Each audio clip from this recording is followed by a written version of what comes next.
Assalamualaikum warahmatullahi wabarakatuh. Bismillah, alhamdulillah, wala hawla wala quwata illa billah. Wa nusalli ala sayyidina Muhammad ibn Abdillah wa ala alihi wa ashabihi wa dzurriyyatihi wa man tabi'ahu ila yaumil qiyamah. Saudara pemirsa yang dirahmati Allah Subhanahu wa taala, syukur alhamdulillahirabbil alamin, pada kesempatan saat ini kita masih diberikan waktu oleh Allah Subhanahu wa taala untuk berjumpa dengan bulan yang sama-sama kita nantikan, bulan yang sama-sama kita rindukan, yakni bulan Ramadan. Salawat dan salam marilah kita haturkan kepada baginda Nabi Yuna Muhammad sallallahu alaihi wasallam, Nabi agung, Nabi akhir zaman, Nabi yang insya Allah akan selalu membimbing kita fidini wa dunia hatal akhirah. Saudara kaum muslimin rahimakumullah, pada kesempatan kali ini izinkan kami untuk menyampaikan satu tema yang sangat mungkin ini sangat berkaitan dengan kehidupan kita sehari-hari, yakni tema tentang keikhlasan. Sesungguhnya apa itu keikhlasan? Mari kita coba lihat makna-makna yang tersembunyi dari apa itu ikhlas, kemudian apa sesungguhnya ikhlas itu dalam pandangan keislaman itu sendiri. Yang pertama, bahwa Islam secara fundamental, Islam sangat menegaskan bahwa yang namanya perbuatan itu tergantung pada niat seseorang itu sendiri. Innamal a'malu binniyat. Niat adalah pondasi seseorang yang beriman kepada Allah Subhanahu wa taala dalam menjalankan semua bentuk ibadah, baik ibadah yang pribadi maupun ibadah yang lainnya.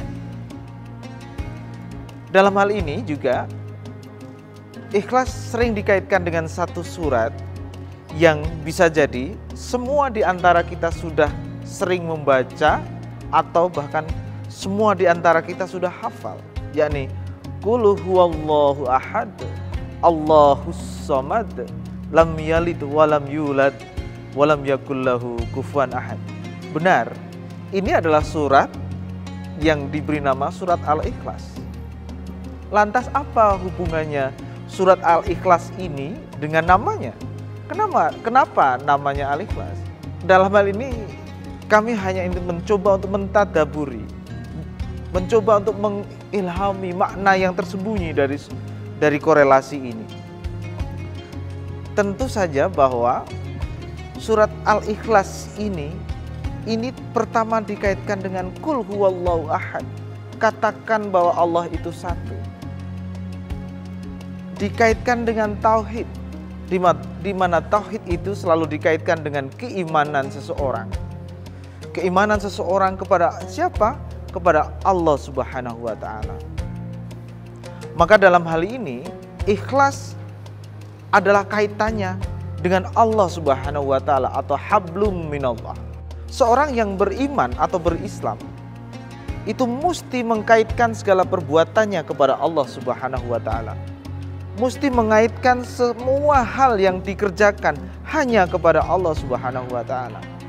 Inilah pembeda antara kita dengan umat yang lain. Fundamental berpikir mereka tidak punya landasan. Tetapi umat Islam punya landasan yang sangat fundamental, yakni Allah Subhanahu wa taala. Jadi, kebahagiaan hanya kepada Allah. Lantas bagaimana dengan keburukan dan juga yang melahirkan sebuah ketakutan? Maka sesungguhnya umat Islam dilarang benar-benar bahagia atau terlalu bahagia, pun dilarang benar-benar ketakutan atau terlalu ketakutan. Takut boleh, tapi terlalu takut tidak boleh. Kenapa? Karena di sini ada Allah Subhanahu wa taala.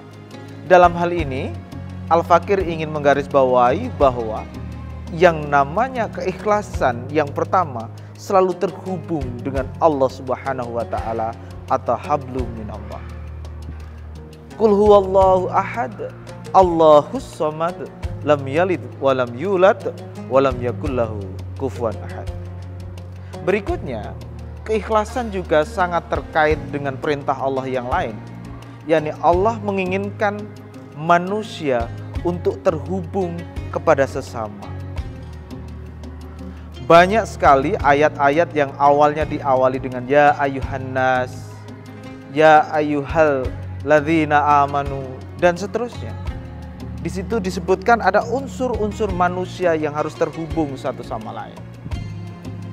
Bahwa manusia mesti terhubung, manusia mesti kerjasama, manusia mesti menghasilkan sesuatu dari apa yang mereka kerjakan antara satu sama lain. Jadi manusia ketika berhubungan dengan manusia yang lain mesti menghasilkan hal-hal yang itu diatur dalam syariat Islam, yang itu didorong oleh agama Islam. Yakni apa? Yakni menghasilkan manusia yang berkualitas, manusia yang mampu menunjuk diri bahwa dia adalah umat dari Allah, dan umat yang dengan yakin bahwa dia akan selalu mencintai sesama. Dalam hal ini sebenarnya Islam itu sangat menganjurkan hablum minan nas, hubungan yang baik terhadap sesama. Jadi sesungguhnya tidak ada peluang buat umat yang mengaku berislam, mengaku beriman Islam, tetapi menghancurkan sisi-sisi kemanusiaan. Ada sebuah ungkapan yang sering saya sampaikan bahwa ketika di situ ada bunga yang layu, umat Islam datang, sesungguhnya bunga itu mesti tumbuh segar mewangi. Ketika di situ ada air yang kering, umat Islam datang, mesti tumbuh, mesti mengalir air yang jernih dan melahirkan manfaat buat orang yang banyak. Ketika di situ ada kesusahan, umat Islam ada di situ, seharusnya sudah semestinya akan timbul kebahagiaan, bukan sebaliknya. Sekali lagi, bukan sebaliknya. Ketika umat Islam datang, justru di situ lahir masalah. Islam tidak mengajarkan itu. Sebagai koreksi mungkin buat kita hari ini, bahwa di mana ada umat Islam di situ masih banyak sampah atau masih banyak masalah-masalah yang mengikutinya. Mestinya ini sebagai koreksi kita bersama, bahwa kita sampai hari ini belum menjadi umatan wahidan. Al-Islam ya'lu wala yu'la alaih.